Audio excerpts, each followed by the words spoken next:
अस्सलाम वालेकुम dear students, आज आप हमारे साथ शामिल हैं इस वीडियो के अंदर जिसमें हम आज डिस्कस करेंगे फ़िज़िक्स का गेस्ट पेपर। ये डियर स्टूडेंट्स गेस्ट पेपर जो है इंशाल्लाह मुझे पूरी उम्मीद है कि ये आपके जो पेपर होना है 1-2 दिन बाद उसके अंदर आपके लिए भरपूर मावन साबित होगा और आपको भरपूर मदद फराहम करेगा।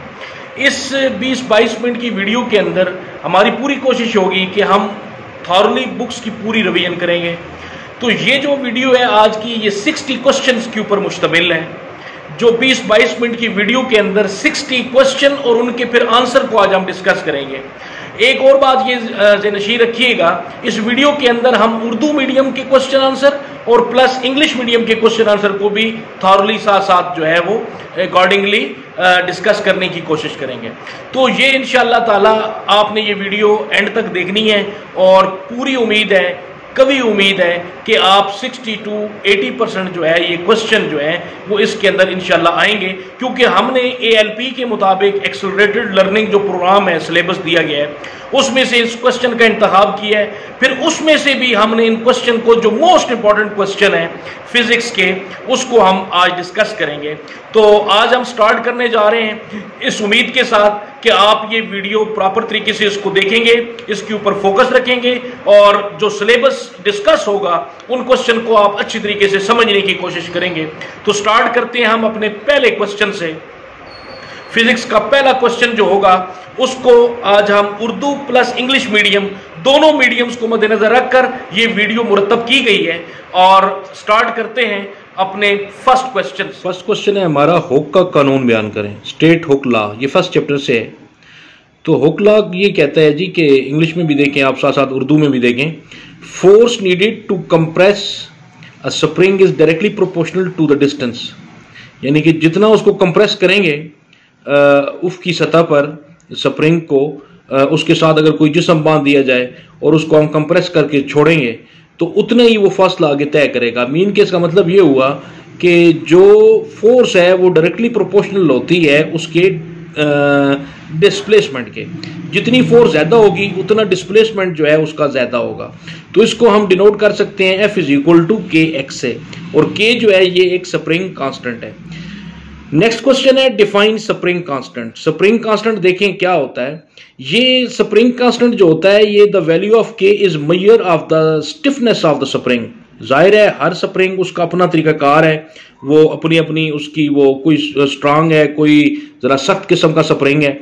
तो स्प्रिंग कांस्टेंट जो है ये k इसका जो है ये कांस्टेंट है और इसकी जो मिकदार होती है इसके सख्तपन की पैमाइश है।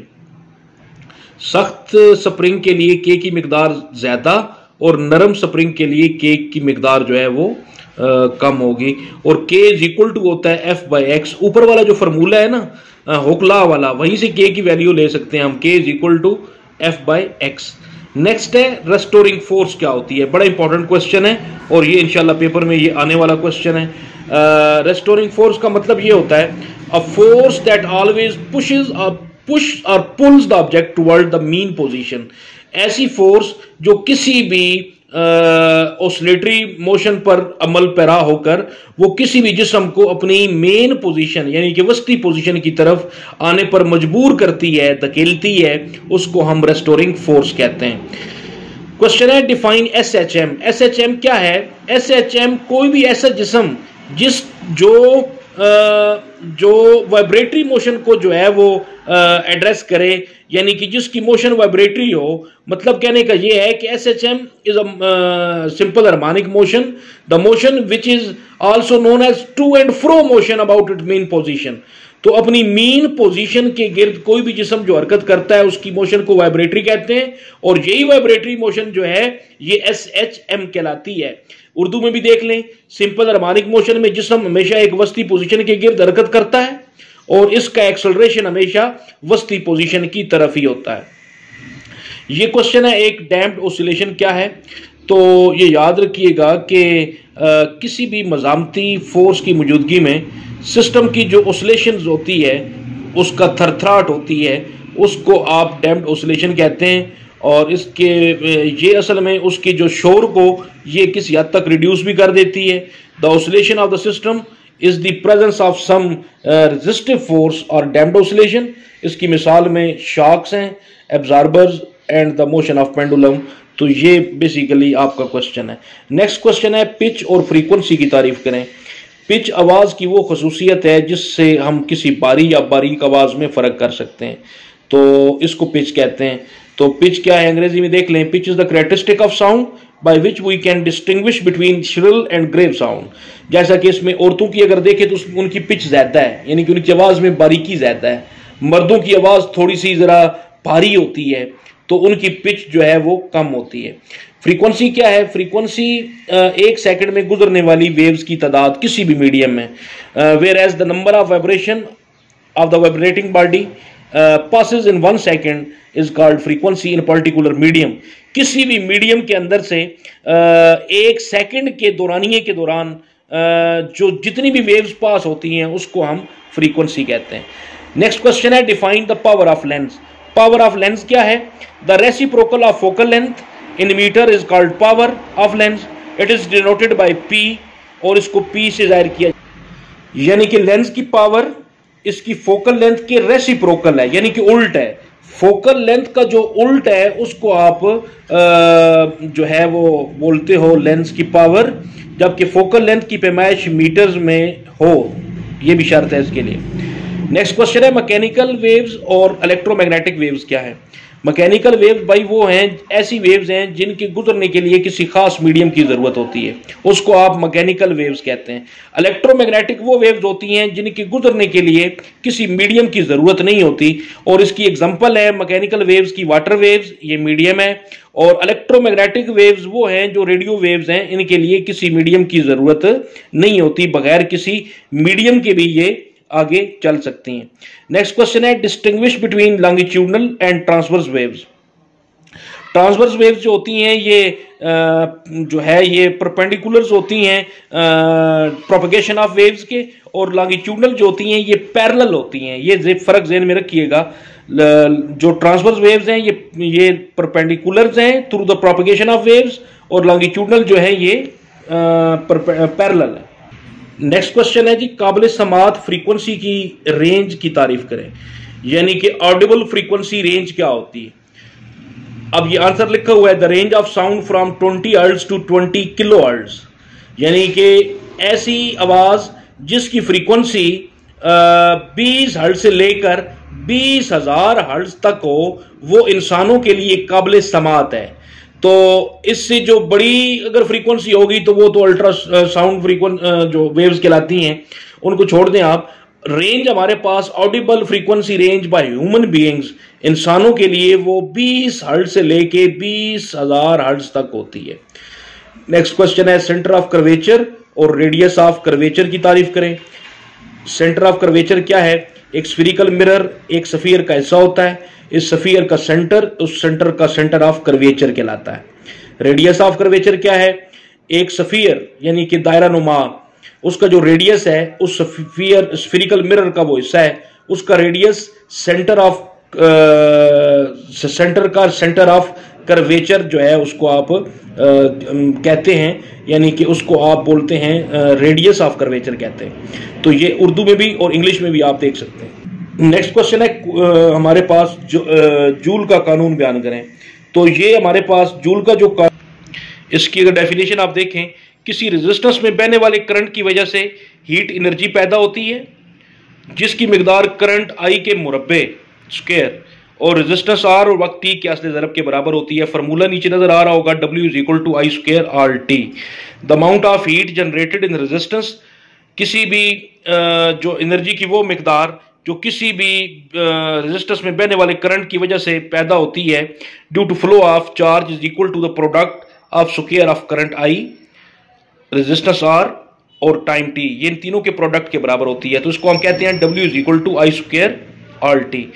कूलम लॉ है the force of attraction and repulsion between 2 points, किसी भी दो अजसाम के दरमियान कुव्वत कशिश होती है या रिपल्शन की फोर्स होती है जो कि डायरेक्टली प्रोपोर्शनल होती है, और इसका जो product of masses and inversely proportional to the square of the distance. Urdu में देख लें, फार्मूला भी दिया हुआ है। चार्ज शुदा अजसाम के दरमियान कुव्वत कशिश या दवा की फोर्स इन अजसाम पर चार्ज की मिकदार के असले ज़रब के डायरेक्टली प्रोपोर्शनल, और उनके दरमियान बामी फासले के मुरब्बे के इन्वर्सली प्रोपोर्शनल है। फार्मूला है F directly proportional to Q1 Q2 by R square. जब प्रोपोर्शनलिटी को आप इक्वलिटी में चेंज करते हैं तो वो K कांस्टेंट आ जाता है। तो K की वैल्यू होती है 9 × 10⁻⁹। ये हमारे पास इसका जो है वो कूलम लॉ का उर्दू और इंग्लिश में आ गया। स्नेल लॉ क्या है?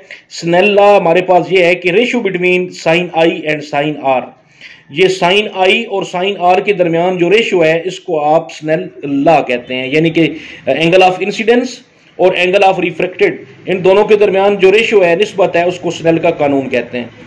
म्यूचुअल इंडक्शन क्या है जी? अगर किसी एक कॉइल में करंट पास हो रहा हो तो उसकी वजह से दूसरी कॉइल जिसमें कोई करंट पास नहीं हो रहा था, उसमें करंट महसूस किया जाए, यानी कि वो करंट इंड्यूस हो जाता है दूसरी कॉइल में, तो इस पूरे फेनोमेना को आप बोलते हैं म्यूचुअल इंडक्शन।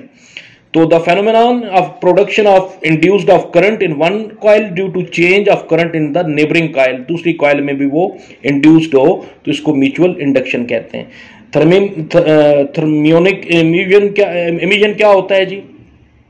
ये एक प्रोसेस है।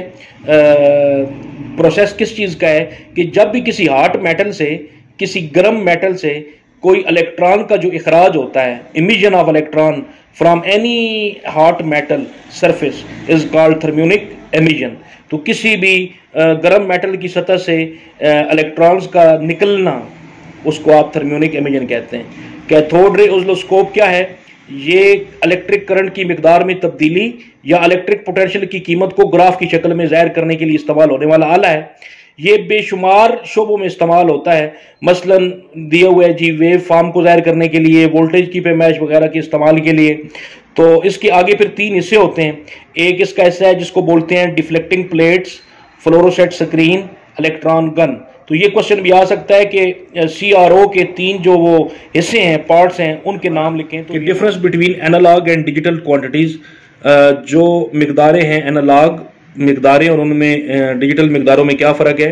तो ऐसी मिकदारें जो तसलसल के साथ तब्दील हों एनालॉग कहलाती हैं, और जो अदम तसलसल के साथ यानी कि नॉन कंटिन्यूस स्टेट में हों उनको आप डिजिटल क्वांटिटीज़ का नाम देते हैं। नेक्स्ट क्वेश्चन है कि डायरेक्ट और अल्टरनेटिंग करंट क्या होता है? भाई ऐसा करंट जो पॉजिटिव टर्मिनल से जब वो नेगेटिव टर्मिनल की तरफ बहता है तो उसकी डायरेक्शन तब्दील नहीं होती, पोलैरिटी तब्दील नहीं होती, डायरेक्ट करंट। और जिसकी पोलैरिटी वक्त के मुसावी वक्फों के साथ चेंज हो, यानी कि continuously change the polarity of positive and negative terminal, उसको आप इंटरवल ऑफ टाइम, उसको आप अल्टरनेटिंग कहते हैं। ओमिक और नॉन ओमिक कौन से होते हैं? तो ओमिक जो होंगे वो ऐसे मटेरियल होते हैं जो जिनकी रेजिस्टेंस वोल्टेज या करंट के साथ कांस्टेंट रहती है, और नॉन ओमिक वो होते हैं ऐसे मटेरियल्स जिनकी रेजिस्टेंस या वोल्टेज या करंट के साथ तब्दील हो जाती है, यानी कि कांस्टेंट नहीं रहती। तो जो ओमिक है वो हमारे पास मेटल्स हैं, और जो नॉन ओमिक है हमारे पास उनके अंदर फिलामेंट लैंप जो इस्तेमाल होते हैं उसके अंदर वो होते हैं। नेक्स्ट क्वेश्चन है कि एंड और आर का ट्रुथ टेबल लिखें।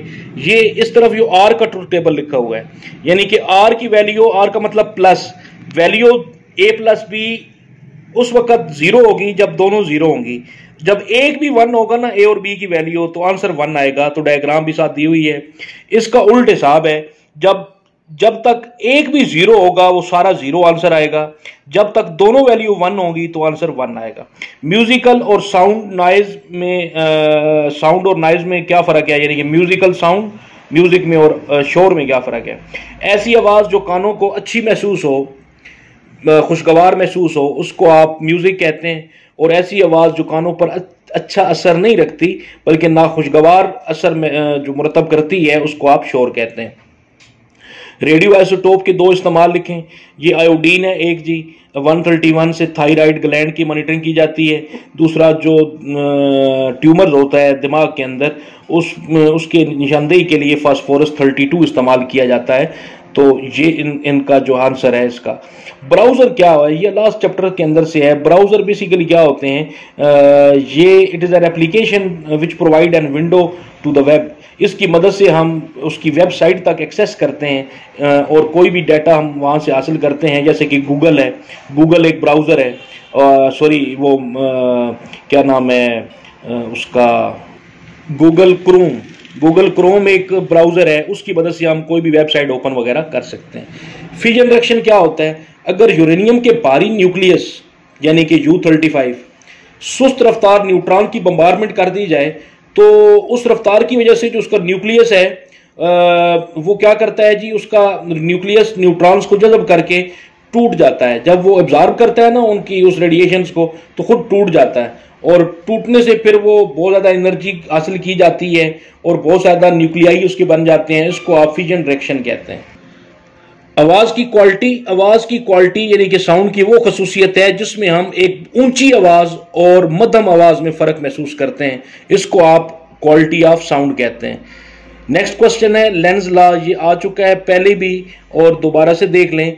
सर्किट में इंड्यूस्ड करंट हमेशा उस सिमत में बहता है जिससे ये उस तब्दीली की मुखालफत करता है जिसकी वजह से ये पैदा होता है। मसलन the direction of an induced current in a circuit is always such that it opposes the cause that produces, उसकी मुखालफत करेगा जिसने इसको पैदा किया है। ट्रांसफार्मर देखें जी, ट्रांसफार्मर क्या है? ये वोल्टेज को ज़रूरत के मुताबिक कम करता है, ज़रूरत के मुताबिक बढ़ाता है। तो इसकी दो टाइप्स हैं, एक स्टेप अप है, एक स्टेप डाउन है। स्टेप जो अप है इसके अंदर जो सेकेंडरी वोल्टेज है वो ज़्यादा होती है प्राइमरी वोल्टेज की निस्बत, और स्टेप डाउन के अंदर सेकेंडरी वोल्टेज कम होती है प्राइमरी वोल्टेज की निस्बत। तो इसको आप स्टेप अप और इसको आप स्टेप डाउन कहते हैं। ICT क्या होती है? इंफॉर्मेशन टेक्नोलॉजी क्या है? ये एक साइंसी तरीका है जिससे मालूमात को मुंतकिल या वसूल करने के लिए हम जो है वो एक इस्तिलाह इस्तेमाल होती है जिसको आप ICT कहते हैं। और टेलीकम्युनिकेशन क्या है कि वो तरीकाकार होता है जिसमें हम मालूमात को फौरी तौर पर एक मकाम से दूसरे मकाम तक पहुंचाने के लिए इस्तेमाल करते हैं। मसलन टेलीफोन का सहारा लेते हैं, मोबाइल का सहारा लेते हैं। तो ये इंफॉर्मेशन टेक्नोलॉजी का कहलाता है। नेक्स्ट क्वेश्चन है हार्डवेयर और सॉफ्टवेयर क्या है? कंप्यूटर के फिजिकल कंपोनेंट्स को हम हार्डवेयर कहते हैं और सॉफ्टवेयर क्या है? Set of instruction given to the computer to do some specific task. जो हम कंप्यूटर को हदायत देते हैं कोई भी खास काम करने के लिए, उसको हम सॉफ्टवेयर कहते हैं। इलेक्ट्रोस्कोप क्या है? ये गोल्ड लीफ यानी सोने के औराक वाली इलेक्ट्रोस्कोप एक हसास आला है जिसकी मदद से हम किसी जिस्म पर चार्ज की मौजूदगी का पता लगाते हैं, प्रेजेंस चेक करते हैं चार्ज की आया है कि नहीं, उसकी डिटेक्शन के लिए ये यूज होता है।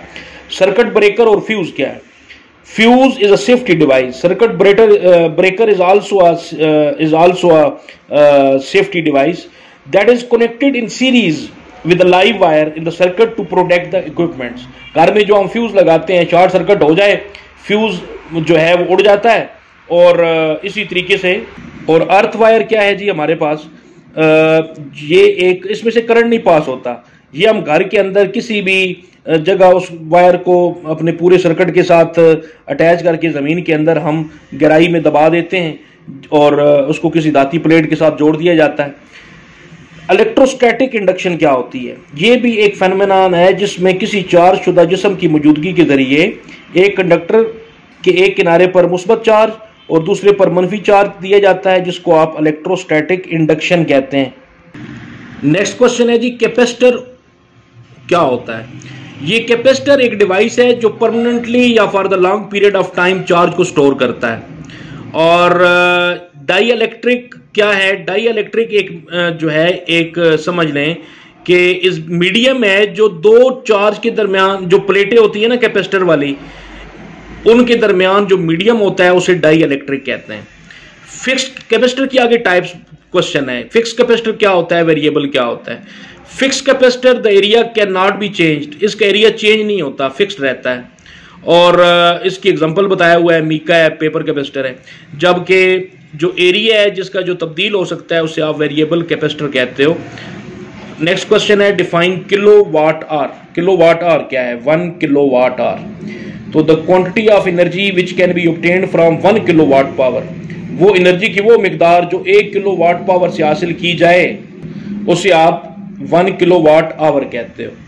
नेक्स्ट क्वेश्चन है फ्लेमिंग का जो वो रूल है बाएं हाथ का असूल, आप उसको इस तरह फैलाएं कि पहली उंगली और दरमियानी उंगली इस तरह फैलाते हैं कि आपस में ये एक दूसरे के परपेंडिकुलरली होते हैं, और पहली उंगली मैग्नेटिक फील्ड को, दूसरी दरमियानी उंगली करंट की सिमत को, और अंगूठा जो है ये कंडक्टर पर अमल करने वाली फोर्स को वो जो है वो जाहिर करता है। ओम लॉ क्या है जी? अगर किसी कंडक्टर के टेम्परेचर और तबई हालत में तब्दीली रूनुमा ना हो तो उसमें बहने वाला जो करंट आई की मिकदार होती है वो उसके पोटेंशियल डिफरेंस के डायरेक्टली प्रोपोर्शनल होती है, यानी कि V is directly proportional to I, और इसको जब आप इक्वलिटी में चेंज करेंगे तो R आ जाएगा, V is equal to RI या IR। तो R जो है ये एक कांस्टेंट है। The amount of energy of current passing through a conductor is directly proportional to the potential difference applied across the its end. लेकिन शर्त क्या है कि उसका जो फिजिकल स्ट्रक्चर है उसमें कोई तब्दीली रूनुमा ना हो।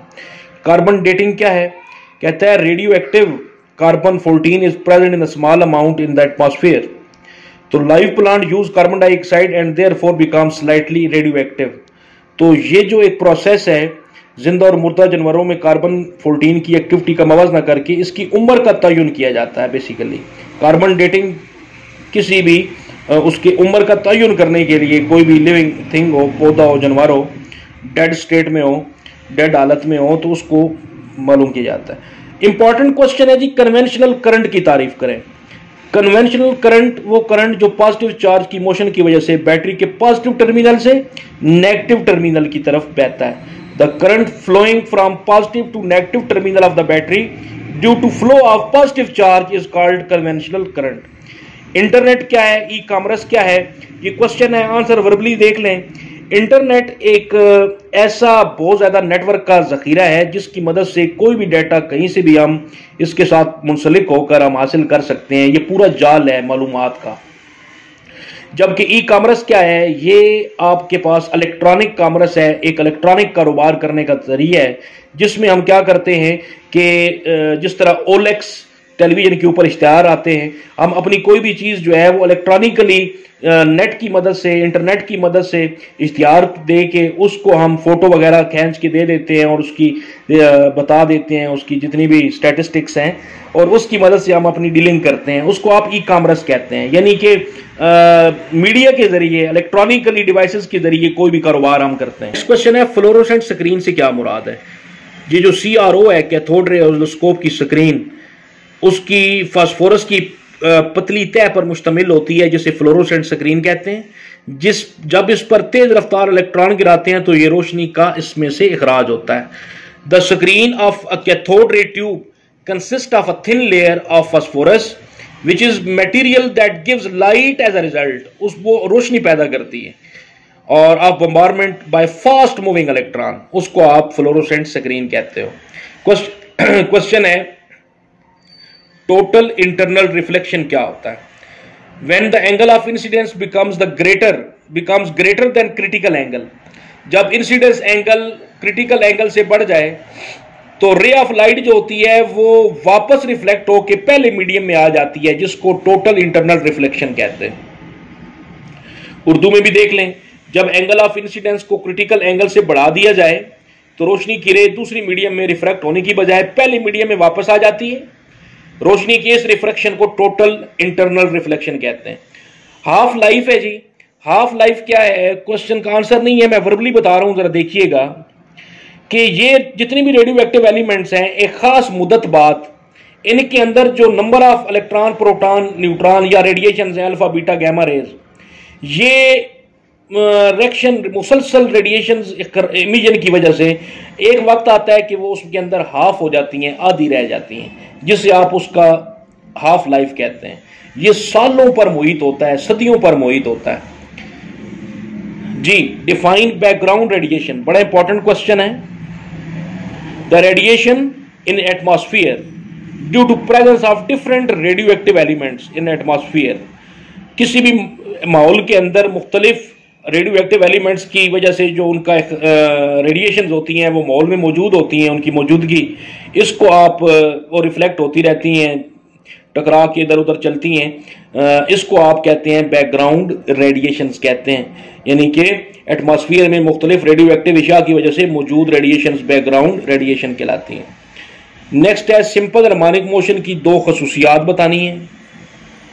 एक तो ये है कि सिंपल हार्मोनिक मोशन की पहली खसूसियत है कि जब भी कोई ऑब्जेक्ट अपनी मीन पोजीशन से किसी भी एक्सट्रीम पोजीशन तक जाता है तो उसकी सिमत या एक्सेलरेशन टुवर्ड मीन पोजीशन होता है, और जितनी फोर्स से आप मीन पोजीशन से आप भेजेंगे किसी भी एक्सट्रीम पोजीशन की तरफ एक साइड पे, उतना ही फासला वो उसकी दूसरी साइड पे भी तय करेगा।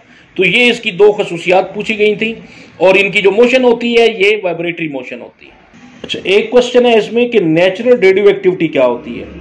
ये रेडियो एक्टिविटी एक ऐसा अमल है जिसमें कोई भी गैर क्याम पजीर न्यूक्लियाई जो होते हैं, नॉन रेडियो एक्टिव एलिमेंट्स होते हैं, वो अपने अंदर से खुद ब खुद कुछ रेडिएशंस का इखराज करते रहते हैं। It is an application in which the when heavy nucleus, sorry not application, it's a reaction, और which is also known as जो है वो natural radio activity process. when the any radioactive elements have a capability to emit the radiation from itself and continuously emit the radiation from itself is known as natural radioactivity process। अच्छा जी, कुछ question अब यहाँ पे मजीद दिए गए हैं कि prove करें कि v is equal to F lambda.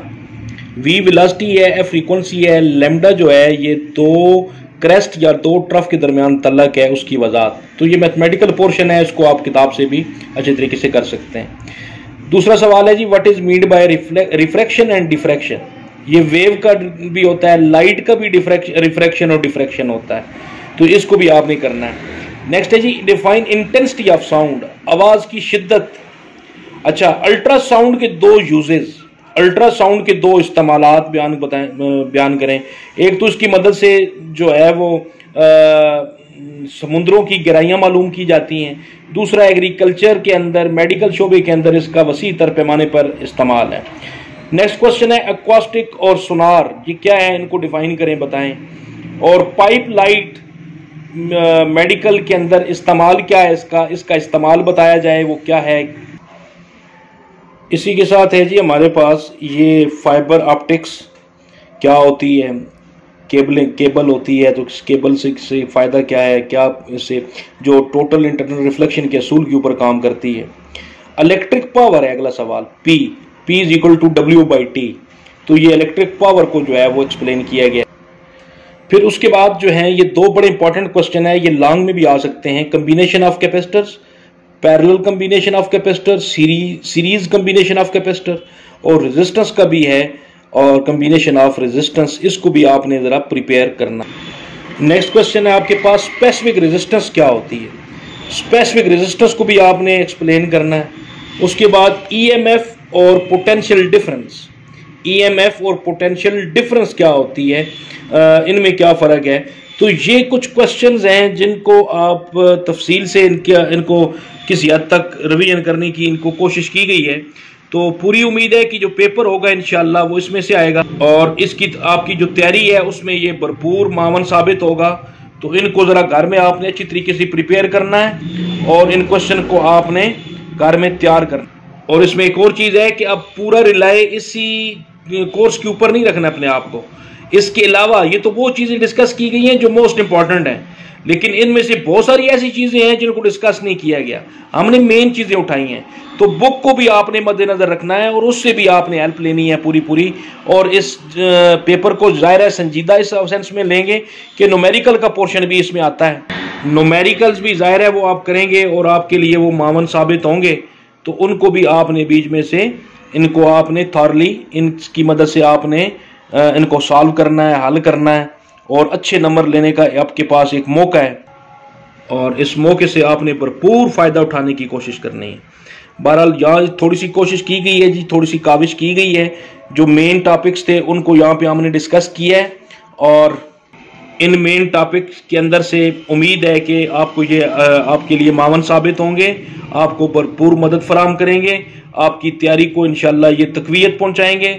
तो बहरहाल आज की वीडियो में इतना कुछ ही था। इंशाल्लाह नेक्स्ट वीडियो में नए सब्जेक्ट के साथ और नए अज़म के साथ इंशाल्लाह हाजिर होंगे। तब तक के लिए इजाज़त है, आपसे इजाज़त चाहते हैं। अल्लाह हाफिज़, take care of yourself and best wishes for your paper.